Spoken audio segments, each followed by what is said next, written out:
today with Dr. Krop, who is with Atlantic Orthopedic Specialist. He's been with them for about 38 years practicing.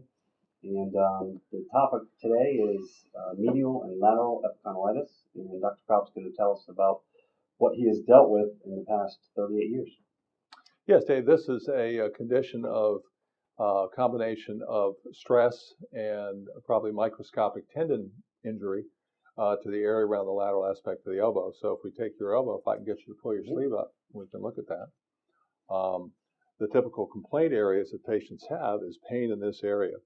And they'll often say the pain radiates down the arm, maybe radiates up the arm, but they typically focus on the elbow itself, and it's almost always the lateral elbow. Occasionally it's on the medial side. And the biggest complaint is pain, especially pain reaching, grabbing, and lifting, contracting, or bringing the wrist backward, or bringing the fingers up straight. They often will say the pain hurts in here, but mainly focuses back to the outer aspect of the elbow. And they'll come in with complaints that last anywhere from a few days to usually more like weeks or months. And they've tried different things. They've tried put some heat on it or ice on it, or they've read a little bit about elbow pain. They've looked it up on the internet. They got either good information or not so good information. And then they may have seen other physicians already and tried some things. But the biggest complaint often is I do a certain activity and I get pain there. So it's an underlying condition, not so much tendonitis, but maybe tendinosis, chronic, long-term, not just one thing causing this. It could be 10 years ago they were a baseball pitcher, and all of a sudden it's a rupture or a heart attack of the tendon. Yeah, although typically if it's the outer aspect of the elbow, there's no significant rupture found. There's no significant parting of the tendon fibers when you look at it grossly. Now, on the other side, if they've been a highly competitive person who did something in a sport that was mostly the throwing motion, bringing the arm up overhead and that coming down, whether it's a tennis racket or the actual throwing motion in a throwing sport, in those conditions, the inner side of the elbow gets repetitively stretched, and those fibers on the medial side of the elbow can be torn or give way. Microscopic, repetitive, thousands of throwing motions over a sports career. Eventually, those fibers can tear and repeatedly tear and tear and tear again. Eventually, the whole thing can tear loose. That's a bit different from the more common thing that we call tennis elbow, which is the lateral side. Okay. And normally someone that comes in to see you, you're going to say, let's rest it for several months. Let's let it heal up. Then let's go and do some strengthening, conditioning, stretching exercises. Cortisone, maybe if they're having an ongoing issue for months at a time. Surgery, is it still an option? Yeah, if we, again, think about mostly the lateral condition, a true tennis elbow, the approach to us will be, when did it start? How long has it been going? Have you had any other treatment for it? But true, partial rest is one of the early things we'll talk about, where we diminish the activity, we diminish the highly repetitive or highly stressful activity. But we don't tell the patient to stop altogether. We tell them to start to work on a program that encourages them to continue the gliding motion of the elbow, the flexion extension of the elbow, as well as the motion of the wrist, which is such a big part of what what this area, the muscles in this area of the arm do for you. And so we put them on a gliding stretching program and a strengthening program. Now, one of the first things the patient says to us is, but that hurts when I do that, Doc. Isn't that bad for me? And the answer is almost universally, no, it's not bad for you. If the physical exam shows a stable elbow, we've gotten an x-ray, you don't have any major arthritis, you don't have any major calcifications in the area or anything else that gives us another diagnosis direction to go in. If it's truly what most of the time is lateral epicondylitis, tennis elbow, then we want to start early with a stretching program and with the resistance program, where we're actually working the very same muscles that hurt. And we think that helps the body to heal the area. It helps you to prevent getting little areas of muscle spasm or muscle contractures where you're not moving the area, the muscles through a normal gliding range. And that generally does a lot to shorten the total course of getting well. Is that a lot of it because you're bringing blood and oxygen to the torn area? I believe it is. There's been a lot of guesswork in terms of what really causes this to occur over time. There's also been some good science behind it. One of the things that we do very little now for this, however, is to operate on the lateral elbow. Normal x-rays, a good exam except for the local pain and the local tenderness right there, then we can be pretty sure that what we have is a truly tendinosis. Maybe there's some tendinitis. I mean, the only way you know that is taking a section of the tissue out and looking under the microscope.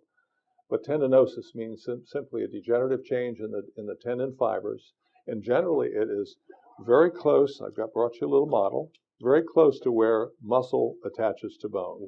So if this is an elbow joint, and we have those big forearm muscles, muscles that help you, give you that power of wrist extension, and those are also stretched with flexion of the wrist, this motion. And every time you squeeze your hand, every time you shake hands with someone, you go on a campaign trail and shake, every time you're shaking hands or gripping the hand, you are firing these muscles. And as those muscles come on up and attach to the bone here of the humerus on the outer side, they cross over this little bump. The little bump that they're crossing over is the upper part of the forearm bone, the radius. That's a little angle for them to come right over and to attach to the edge of the humerus. And that's probably also a frictional interface that helps produce this problem in the first place. So we can't do anything about the basic bony structure of the arm. And in most cases, that looks absolutely normal. But what we can do is to give the body time to heal the problem, which again is a microscopic tendon fiber injury, and at the same time get the strength back. If we tell the patient to totally rest, to not do the old activity at all, we're giving the muscles a chance to atrophy, to get weak, to go away. You want to keep those muscles strong, even despite the pain. We get patients working through that, and we also want to keep the muscles flexible so that they can glide fully. We want to keep the joints flexible, elbow as well as hand and wrist. So it would be correct to say that the tightness in here could be contributing to the problem here. The looser these are, the more so this will have a chance to heal. Yeah, a typical problem with the pain that one gets from an injury like this is that secondary muscle spasm develops up and down the arm, flexors on this side and the extensors. And one of the ways to help get rid of that is to stretch. Another thing that can help is local pressure point massage. We call that shiatsu from the Oriental term. Muscle fiber manipulation or trigger point manipulation. That's where a physical therapist can help, or the patient can learn to do this on their own. We give our patients a typical explanatory brochure that tells them more about this. We encourage them to find out what they can online. Hopefully it's good information usually. And then to work through a good exercise program as outlined.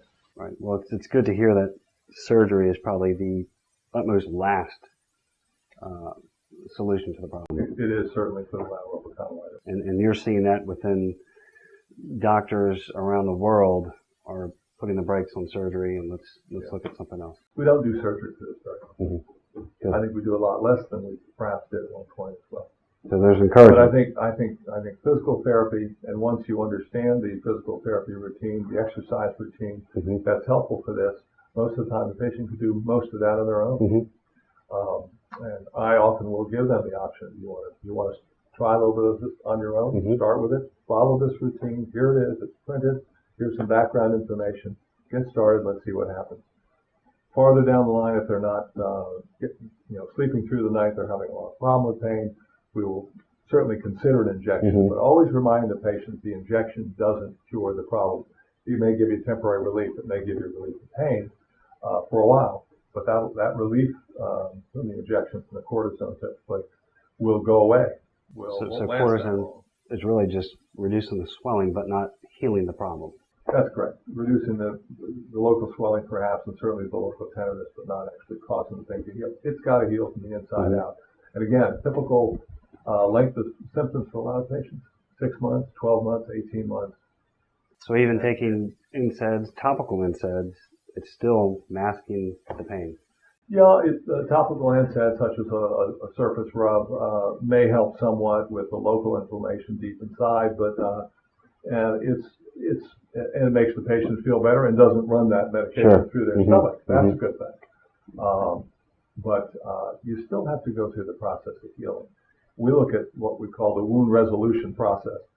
Any wound, whether it's a cut that you got yourself, whether you broke the bone, that's a wound, whether you've had a surgical incision made on you, or whether you've had one of these more microscopic type tendon fiber overload injuries, it takes time. And the full resolution of those is typically an 18-month process on average. From onset To completion, Wow. getting well.